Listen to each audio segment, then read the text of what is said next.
A'udhu billahi minash shaytonir rajim. Bismillahir rohmanir rohim. Qul huvallohu ahad.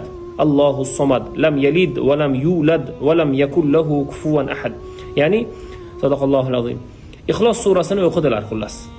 Shunda tugatganlarida Rasululloh sallallohu alayhi va sallamga savol berishdiki: "Ey Rasululloh, siz Qur'onning 3dan 1 qismi taqriban 10 pora o'qib beraman deb aytdingiz-ku, tez tugatdingiz" deganda, mana shu o'qigan suram, ya'ni Ixlos surasi Qur'onning 3dan 1ga teng, ya'ni savobi shunga teng deb payg'ambar sallallohu alayhi va sallam aytdilar.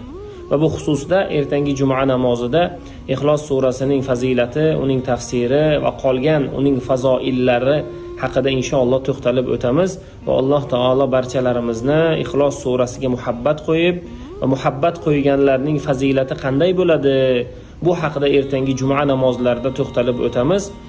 Alloh taolo